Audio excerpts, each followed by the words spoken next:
what was so vindictive and ugly about Thaddeus Stevens?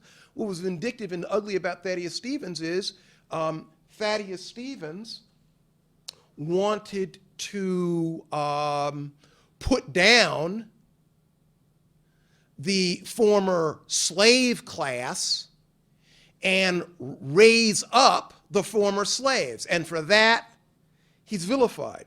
Here's James Truslow Adams. Thaddeus Stevens was, quote, perhaps the most despicable, malevolent, and morally deformed character who has ever risen to high power in America.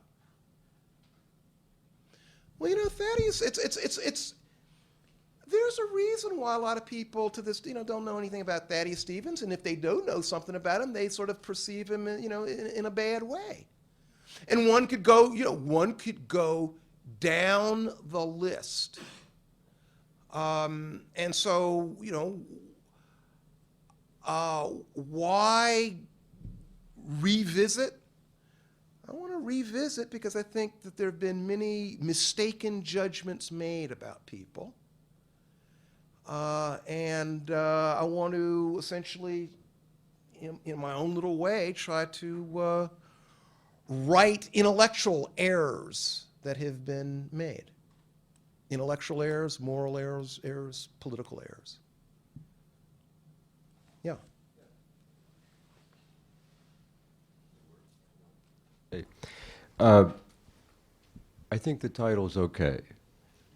I couldn't use it. You can. You should. Right? I think one person who might object to it, though, would be Thaddeus Stevens himself. It wasn't the Charity Butler case that made him a good man. He was already a good man.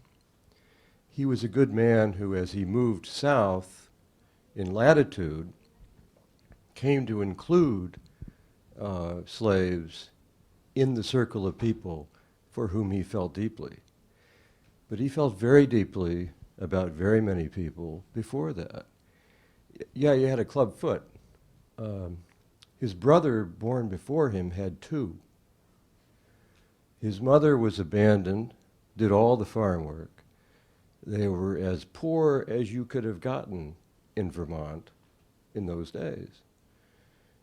He came to Dartmouth, did brilliantly, was not inducted into Phi Beta Kappa because of his deformity. And his entire life was spent championing people from meanness. I think he was at the time of the... Was it championing people? From meanness. I mean,